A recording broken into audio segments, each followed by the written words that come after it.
Sir, मैं यही कहना चाहता हूं, अगर हिंदुस्तान के इतिहास में किसी प्रधानमंत्री ने सबसे ज्यादा गरीबों को गरीबी रेखा से बाहर निकाला है तो उनका नाम नरेंद्र मोदी है। नरेंद्र मोदी जी की सरकार ने किया है। भाजपा सरकार के लगभग 7 वर्ष के कार्यकाल में अर्थव्यवस्था के क्षेत्र में कथनी और करनी में इस सरकार के बड़ा अंतर रहा है और ये बजट भी उस कथनी और करनी के अंतर को चरितार्थ करता है। विकलांगों के लिए, दिव्यांग के लिए किस में गिनते हो आप, आम में या खास में? इनके लिए भी बजट में 30% की वृद्धि करके 1171 करोड़ रुपए का बजट उसमें किया गया है। मिशन शक्ति महिलाओं को किस में गिनते हो? 16% की वृद्धि की तो इसमें की है। पोषण 2 अभियान किसके लिए है? उस बच्चे के लिए जो कुपोषण का शिकार होते थे।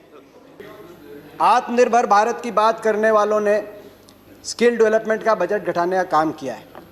संवेदनशीलता की बात करने वालों ने दिव्यांग कल्याण का बजट घटाने का काम किया, तो न्यू इंडिया की बात करने वाले सरकार ने वैज्ञानिक अनुसंधान का बजट घटाने का काम किया है। सर देखिए, 10 करोड़ से ज्यादा गरीबों को शौचालय देना, हर परिवार को पक्का मकान देना, हर गांव तक बिजली पहुंचाना, हर गरीब को मुफ्त में बिजली देना, 4-4 LED के बल्ब देना और अब हर घर नल और नल से स्वच्छ जल देने का काम भी नरेंद्र मोदी की सरकार करने जा रही है। अगर अनुसूचित जाति की बात की जाए सर, तो अक्रॉस मिनिस्ट्रीज 51.65% की बजट में वृद्धि की गई है।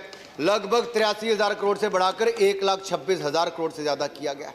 2030 नहीं, 2025 तक भारत को टीबी मुक्त बनाएंगे, ये भी किसी ने रखा तो नरेंद्र मोदी जी ने रखा। ये आरोप लगाया कि फैमिली सिल्वर बेचने जा रहे हैं। अरे सर, एक तो इनके नेता ने कहा कि हम तो हमारे तो, मैं उस पर नहीं जाऊंगा, लेकिन कौन सी वो 2 कंपनियां थी जिसको आपने देश के बड़े 4 एयरपोर्ट दे दिए? ना आपने दिल्ली छोड़ा, ना मुंबई, ना हैदराबाद, ना बैंगलोर। क्या आप जवाब देंगे? ये 6 एयरपोर्ट्स को प्राइवेटाइज करने का समय आपके समय शुरू हुआ था, जो उसके बाद मिला है। एयर इंडिया की दुर्गति किसने की? सबका साथ सबका विकास का नारा देने वाली सरकार ने अल्पसंख्यक कल्याण का बजट घटाने का काम किया है। तो राष्ट्रवाद की बात करने वाली सरकार ने जवानों की पेंशन का बजट घटाने का काम किया। किसानों की आय दुगनी करने की बात करने वाली सरकार ने कृषि बजट घटाने का काम किया है। तो भारत को विश्वगुरु बनाने की बात करने वाली सरकार ने शिक्षा का बजट घटाने का काम किया। मगर ये कथनी और करनी में अंतर केवल इस बजट तक सीमित नहीं है। 7 साल का कार्यकाल इसका गवाह। बड़े बड़े नारे दिए गए। नारा था कि 2 करोड़ रोजगार हर साल देंगे, 14 करोड़ मिल जाने चाहिए थे 7 साल में। मगर यही सरकार है जिसके कार्यकाल में पिछले साल 70 साल में सबसे अधिक बेरोजगारी के दर को सरकारी आंकड़ों के माध्यम से NSSO के सर्वे ने दिखाने का काम किया। मगर 70 साल का केवल अकलौता बेरोजगारी का रिकॉर्ड नहीं तोड़ा। 70 साल में सबसे ज्यादा बेरोजगारी दर हुआ तो आपकी सरकार में। 70 साल में सबसे ज्यादा डीजल पेट्रोल महंगा हुआ तो आपकी सरकार में। 70 साल में डीजल पेट्रोल पे सबसे ज्यादा टैक्स लिया गया, पेट्रोल जीवी सरकार है, तो आपकी सरकार में। 70 साल में रुपया डॉलर के मुकाबले में सबसे नीचे गिरा, सबसे रुपया सस्ता हुआ तो आपकी सरकार में। 70 साल में NPA के माध्यम से बैंक का कर्जा सबसे ज्यादा डूबा गया तो आपकी सरकार में। और 70 साल में गरीब अमीर के बीच में अंतर सबसे ज्यादा बढ़ा तो आपकी सरकार में। 1% सबसे अमीर व्यक्तियों के पास 73% संपत्ति। केवल कोरोना काल में 11 सबसे अमीर जो हिंदुस्तानी हैं उनकी संपत्ति में 13 लाख करोड़ का इजाफा। माननीय सभापति जी, दुर्भाग्य इस बात का है कि गलत ये करके जाएं, 11%, 12% महंगाई दर आपकी सरकार में 10 साल में रहती थी। नरेंद्र मोदी जी की सरकार में 4% एवरेज इन्फ्लेशन है। ये हमने करके दिखाया है। आप फिजिकल डेफिसिट को 5.6% पर छोड़कर गए, उसको कम करके 3.5% से कम लाने का काम किया तो नरेंद्र मोदी जी की सरकार ने किया। आप लगातार आपने एक के बाद एक देखा जाए हिंदुस्तान के बैंकों को अग्रेसिव लेंडिंग करके उन लोगों को पैसा देने के लिए मजबूर किया जो विदेशों में भागकर खड़े हुए हैं। आपने कोई कड़ा कानून नहीं बनाया। अगर कड़ा कानून भी फ्यूजिटिव इकोनॉमिक ऑफेंडर्स बिल बनाया तो वो भी नरेंद्र मोदी जी की सरकार ने। एसेट क्वालिटी रिव्यू बैंकों का कराया मोदी सरकार ने। NPA सही डिक्लेयर किए मोदी सरकार ने। 5.5 लाख करोड़ रुपए रिकैपिटलाइजेशन बैंकों को किया मोदी सरकार ने। इस साल भी 20,000 करोड़ अगर फिर बैंकों को देने की बात करिए तो नरेंद्र मोदी की सरकार। पीसीए फ्रेमवर्क से बाहर लाई तो नरेंद्र मोदी जी की सरकार। अरे किसी भी विषय पर, किसी भी डिपार्टमेंट पर आप चर्चा करने के लिए तैयार होइए। हर क्षेत्र में देश को आगे बढ़ाने का काम किया नरेंद्र मोदी जी की सरकार ने, और दुनिया में भारत का मान सम्मान बढ़ाया तो नरेंद्र मोदी जी की सरकार ने। जो एमएसपी की हम मांग कर रहे हैं, एमएसपी को लागू करने में विशेषज्ञों का आकलन है, हरीश दामोदरन का एक लेख आया है कि वो केवल 1.5 से 2 लाख में, क्योंकि जितने खरीदा जाएगा कुछ बेचा भी जाएगा, 1.5 से 2 लाख के घाटे में एमएसपी पूरी तरीके से लागू की जा सकती है। अगर ये 13 लाख जो केवल कोरोना के टाइम में 11 सबसे अमीर हिंदुस्तानियों की संपत्ति में इजाफा हुआ, उसी पे आप टैक्स लगा दें तो जो किसान का एमएसपी का उसका पूरा कराने का काम आप कर सकते हैं। मैं कृषि पे आऊंगा। उम्मीद थी कि ये बजट किसानों को समर्पित होगा, क्योंकि जब आपकी अर्थव्यवस्था डगमगा गई थी कोरोना में तो किसान अपने हल को लेकर निकला था, ट्रैक्टर का स्टीयरिंग पकड़ के निकला था और अर्थव्यवस्था को बचाने का काम किया था। उस समय आपकी भोजन की व्यवस्था अबाधित किसान ने देने का काम किया था, लेकिन कृषि बजट को ही आपने घटा दिया 8.5%। कृषि कानून पे बड़ी चर्चा हुई। ये कहा गया कि आंदोलन के बारे में बात करिए, इन कानूनों में काला क्या है ये हमें नहीं बताया गया। मैं 2-3 बातें उसमें भी बताना चाहता हूं, काला क्या है। आपने कहा 11 राउंड बातचीत की हुई, किसान संगठनों ने कुछ काला नहीं बताया। नजरिए का फर्क है। आप इसको बड़े व्यवसायी के प्रॉफिट मार्जिन के नजरिए से देखते हैं या आप इसको किसान के जीवन मरण जीविका के नजरिए से देखते हैं।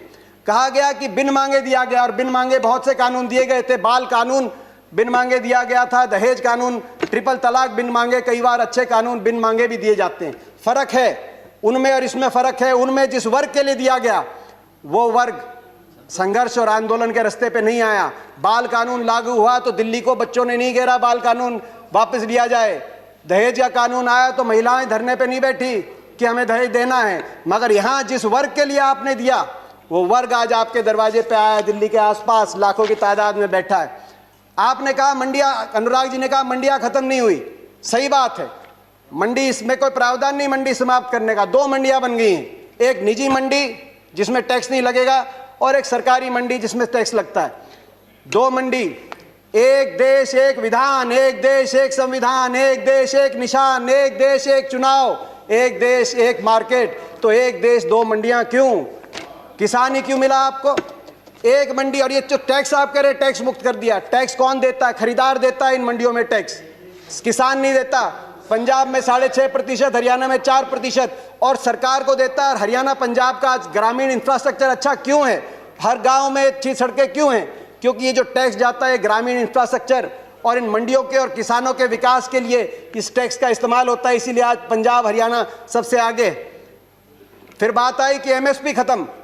प्रधानमंत्री जी ने कहा एमएसपी थी, है और रहेगी। ठाकुर जी ने भी कहा कि कोई है किसमें दम जो बताए कि एमएसपी चली जाएगी। सही बात है, एमएसपी थी, है और रहेगी। मगर क्या एमएसपी सभी किसानों को मिलेगी और सभी फसलों पे मिलेगी? प्रश्न इस बात का उठता है। आप में दम है खड़े होकर आप कह दें कि एमएसपी मिलेगी हर किसान को देश में? आज भी शांता कुमार कमेटी बताती है कि मात्र 6% से 16% तक किसानों को एमएसपी मिलती है। बाकी देश में बहुत से ऐसे प्रदेश है जहां पे एमएसपी नहीं मिलती। आपको चाहिए तो यह था जो पंजाब, हरियाणा, पश्चिमी उत्तर प्रदेश में एमएसपी मिलती है वही एमएसपी बिहार में मिले, जहां धान 800 रुपए, 1000 रुपए में जा रहा है।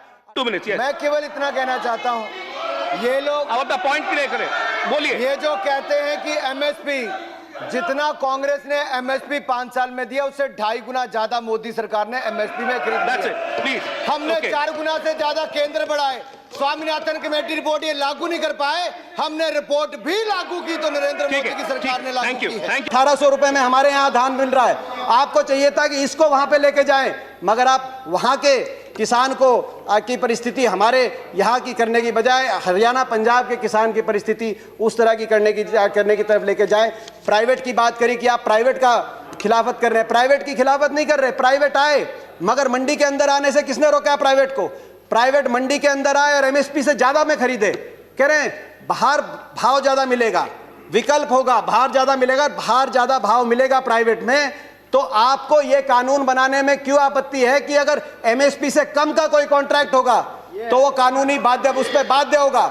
हरियाणा के अंदर 2007 में हमने कॉन्ट्रैक्ट अमेंडमेंट लाए एपीएमसी के अंदर, निजी अलाउ किया निजी कंपनियों को, मगर साथ में कानून लिख दिया कि अगर कॉन्ट्रैक्ट एमएसपी से नीचे किया जाएगा तो गैर कानूनी होगा और कानूनी कार्रवाई होगी जो लोग इस तरह का कॉन्ट्रैक्ट करते हैं। आप कह रहे हैं ज्यादा मिलेगी तो आप कर दीजिए, ये कानूनी प्रावधान देने का आप काम करें। आपने कहा कि एक शरद पवार जी ने चिट्ठी लिखी थी, आपने कहा कि मुख्यमंत्रियों का समय हुड्डा कमेटी ने भी इसकी सिफारिश करी थी कि एपीएम सुधार हो, एपीएमसी एक्ट के अंदर बदलाव हो। मैं बताना चाहता हूं कि हुड्डा कमेटी ने, जिस कमेटी में प्रकाश सिंह बादल जी, ममता बनर्जी जी और नीतीश कुमार जी भी सदस्य थे, उस कमेटी ने क्या सुझाव दिया था इस पे? उन्होंने कहा था कि एपीएमसी में सुधार हो मगर एपीएमसी का विस्तार हो। सबसे पहले मंडी, जिस प्रकार से हरियाणा में हर 10 किलोमीटर में मंडी हमने स्थापित करी थी अपनी सरकार में, पूरे देश के अंदर हर 10 किलोमीटर में मंडी बने। दूसरा, प्राइवेट अगर आए तो मंडियों के अंदर आए, एमएसपी से ज्यादा पे खरीदें, एमएसपी से कम पे खरीदते हैं तो कानूनी कार्रवाई हो, वो ऐसी खरीदारी अलाउ ना हो। तीसरा, एमएसपी की कैलकुलेशन C2 के आधार पे हो, A2 कॉस्ट नहीं, C2 खर्चे के आधार पे एमएसपी कास्ट हो, जो आज किसानों की सबसे बड़ी मांग है। चौथा, एमएसपी जो चौथे उसमें कहा कि कर्जे का जो दर है वो no discussions please, no cross talk, no cross talk, no cross talk. किसी और की बात रिकॉर्ड पे नहीं जा रही है। दीपेंद्र जी कंटिन्यू। ये सिफारिश थी। मैं एक और बात कहना चाहता हूं। एक बात आई कि ओपन मार्केट, फ्री मार्केट अच्छी है। फ्री मार्केट हर चीज के लिए अच्छी नहीं है। मार्केट, अनियंत्रित मार्केट, किसान को आप अमेरिका का उदाहरण उठा के देखिए। अमेरिका में 1/4 लोग कृषि से जुड़े हुए थे आज से 50-60 साल पहले। फ्री मार्केट लेके आए, आज मात्र 1% अमेरिका की जनसंख्या कृषि पे आधारित है।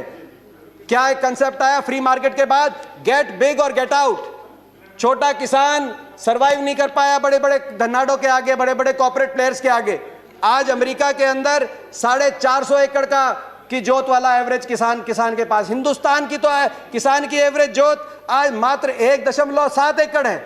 हमारी तो 50% आबादी कृषि क्षेत्र पर निमंत्रित है। ये कैसा मुकाबला करेंगे बड़े कॉर्पोरेट्स का?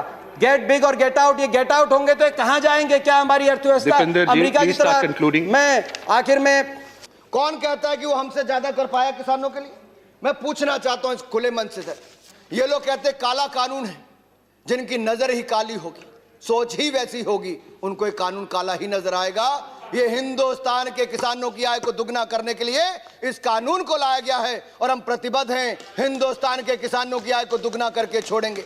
सर, मैं उदाहरण के तौर पर कहना चाहता हूं सर, अगर आप देखें गेहूं की खरीद यूपीए के टाइम पर 2013-14 में 33,874 करोड़ की हुई। हमने उससे दुगनी से ज्यादा 75,000 करोड़ से ज्यादा की खरीद हमने की। सर धान की खरीद इन्होंने 63,000 करोड़ की, हमने 1,72,752 करोड़ की। सर इन्होंने कपास की खरीद मात्र 90 करोड़ की, लेकिन मोदी सरकार में खरीद 25,974 करोड़ की हुई। कहां 90 करोड़, कहां 25,974 करोड़? सर यही नहीं, अगर आप देखेंगे सर कपास के लिए मैंने बता दिया, दलहन के लिए सर 235 करोड़ इन्होंने खर्च किए, तो हमने 10,530 करोड़, 40 गुना से ज्यादा खर्च किए। सर मैं बता सकता हूं सर, मुझे अंत में केवल 2 बातें कहकर अपनी बात खत्म करनी है। सर एग्रीकल्चर इंफ्रास्ट्रक्चर की जरूरत है ताकि पेरिशेबल गुड्स खत्म ना हो। सर क्यों नहीं बनाया आप लोगों ने 65 साल? मोदी सरकार ने एग्रीकल्चर इंफ्रास्ट्रक्चर सेस लगाया, लेकिन उसके बावजूद ना पेट्रोल डीजल के किसी के दाम नहीं बढ़ेंगे। बड़े बड़े बुद्धि अर्थशास्त्री पिछली सरकार में थे। मैं खुली चुनौती देता हूं, वो कोई एक व्यक्ति आकर कहे कि कैसे सेस लगाने से दाम बढ़ सकता है। इस सदन में आकर वो गलत आंकड़ा देके चले गए। दूसरे सदन में जाएं, इस सदन में कहें, आप लोग कह दो मंडी खत्म हो जाएगी। मेरी खुली चुनौती है कांग्रेस पार्टी के नेताओं को, कोई बताए कहां किस कानून में लिखा है कि मंडी बंद होगी? कहां लिखा है कि एमएसपी बंद होगा? है कोई कांग्रेस के नेता में दम या विपक्षी दल के नेता में दम जो बताए कि किसी कृषि कानून में कहीं पर भी लिखा है कि मंडी बंद होगी, एमएसपी बंद होगा? अरे देश के गरीब किसान को, भोले भाले किसान को अपनी राजनीति के लिए इस्तेमाल मत कीजिए।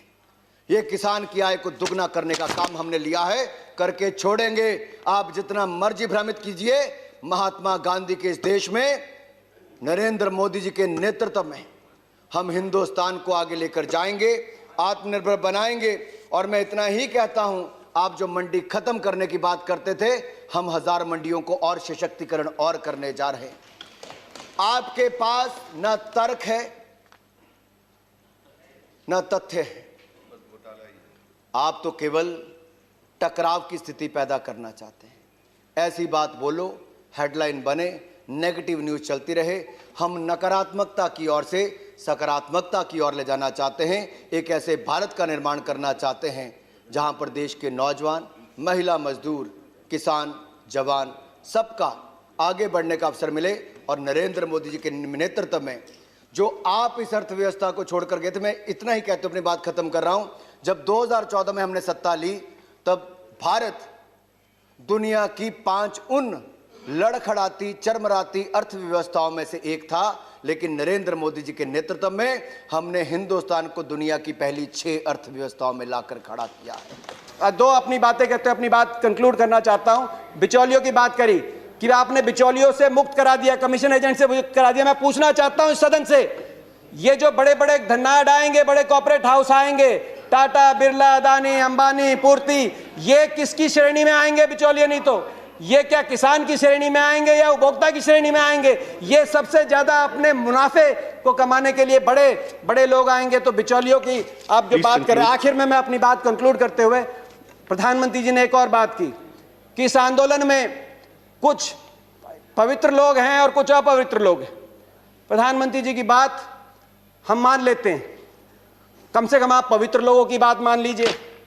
आंदोलन में जो पवित्र लोग हैं, अगर आंदोलनकारी पवित्र हैं, पवित्र भावना से अपने हक के लिए बैठे हैं, आप उनकी बात मांग लीजिए। और इसकी शुरुआत आप दो कदम उठा के उसकी शुरुआत करिए। आप तुरंत, मैं मांग करता हूं, बातचीत के दरवाजे, क्योंकि आप भागे थे 11वें राउंड में बातचीत से, 12वीं बातचीत के दरवाजे खोलें। आपकी प्रजा है, अपनी प्रजा की बात मानने से आप छोटे नहीं होंगे, अपनी प्रजा की बात मानने से आपकी हार नहीं होगी। बातचीत के दरवाजे खोलते हुए। और दूसरा, जो 200 लोगों ने, 200 से ज्यादा किसानों ने अपनी जान कुर्बान करी है, उनके परिवारों के लिए आपके लिए सहानुभूति का एक शब्द नहीं निकला। कम से कम उनके परिवारों की मदद के लिए एक पैकेज की घोषणा करके विश्वास बनेगा। हम विश्वास बनाने वाले लोग हैं, विश्वास बनेगा। मैं हाथ जोड़ के आपसे प्रार्थना करता हूं, आपकी प्रजा, आपके लोग हैं, इनकी बात मानिए। आपका बहुत बहुत धन्यवाद। जय हिंद, जय जवान, जय किसान। देश दुनिया ਦੀਆਂ ਤਾਜ਼ਾ ਖਬਰਾਂ ਦੇ ਲਈ ਹੁਣੇ ਪਲੇ ਸਟੋਰ ਤੋਂ ਡਾਊਨਲੋਡ ਕਰੋ ਪੰਜਾਬ ਦੀ ਆਵਾਜ਼ ਅਜੀਤ ਨਿਊਜ਼ ਐਪ। ਹੁਣ ਤੁਹਾਡਾ ਆਪਣਾ ਅਜੀਤ ਹਰ ਸੋਸ਼ਲ ਮੀਡੀਆ ਪਲੇਟਫਾਰਮ ਦੇ ਉੱਤੇ ਉਪਲਬਧ ਹੈ। ਫੇਸਬੁੱਕ ਦੇ ਉੱਤੇ ਹੁਣੇ ਲਾਈਕ ਤੇ ਫੋਲੋ ਕਰੋ ਅਜੀਤ ਦਾ ਅਫੀਸ਼ੀਅਲ ਪੇਜ ਡੇਲੀ ਅਜੀਤ, ਤੇ ਹਾਂ ਨਾਲ ਹੀ ਦੋਸਤਾਂ ਨੂੰ ਪੇਜ ਲਾਈਕ ਕਰਨ ਦੇ ਲਈ ਇਨਵਾਈਟ ਕਰਨਾ ਨਾ ਭੁੱਲਣਾ। ਇੰਨਾ ਹੀ ਨਹੀਂ, ਹਿੰਦੀ ਦੇ ਵਿੱਚ ਖਬਰਾਂ ਵਾਸਤੇ ਲਾਈਕ ਤੇ ਫੋਲੋ ਕਰੋ ਸਾਡਾ ਫੇਸਬੁੱਕ ਪੇਜ ਅਜੀਤ ਸਮਾਚਾਰ ਹਿੰਦੀ। YouTube ਦੇ ਉੱਤੇ ਵੀਡੀਓ ਖਬਰਾਂ ਦੇਖਣ ਦੇ ਲਈ ਹੁਣੇ ਸਬਸਕ੍ਰਾਈਬ ਕਰੋ ਅਜੀਤ ਦਾ official YouTube channel Ajit web TV. ਤੁਹਾਡਾ ਆਪਣਾ ਅਜੀਤ ਹੁਣ ਟਵਿੱਟਰ ਤੇ ਇੰਸਟਾਗ੍ਰਾਮ ਦੇ ਉੱਤੇ ਵੀ ਉਪਲਬਧ ਹੈ। ਟਵਿੱਟਰ ਦੇ ਉੱਤੇ ਖਬਰਾਂ ਦੇ ਲਈ ਫੋਲੋ ਕਰੋ ਡੇਲੀ ਅਜੀਤ, ਤੇ ਇੰਸਟਾਗ੍ਰਾਮ ਦੇ ਉੱਤੇ ਖਬਰਾਂ ਦੇ ਨਾਲ ਵੀਡੀਓ ਦੇਖਣ ਦੇ ਲਈ ਫੋਲੋ ਕਰੋ ਬਲੂ ਟਿਕ ਵਾਲਾ ਸਾਡਾ ਅਫੀਸ਼ੀਅਲ ਚੈਨਲ ਡੇਲੀ ਅਜੀਤ। ਇੰਨਾ ਹੀ ਨਹੀਂ, ਅਜੀਤ ਦੇ ਵੀਡੀਓ ਹੁਣ ਤੁਸੀਂ ਐਪਲ ਟੀਵੀ ਦੇ ਉੱਤੇ ਵੀ ਵੇਖ ਸਕਦੇ ਹੋ, ਤੇ ਨਾਲ ਹੀ ਅਜੀਤ ਅਖਬਾਰ ਦਾ ਡਿਜੀਟਲ ਐਡੀਸ਼ਨ ਪੜ੍ਹਨ ਦੇ ਲਈ ਡਾਊਨਲੋਡ ਕਰੋ ਅਜੀਤ ਈ-ਪੇਪਰ ਐਪ। ਤੁਹਾਡਾ ਆਪਣਾ ਭਰੋਸੇਯੋਗ ਚੈਨਲ, ਤੁਹਾਡੀ ਆਪਣੀ ਆਵਾਜ਼, ਪੰਜਾਬ ਦੀ ਆਵਾਜ਼ ਅਜੀਤ।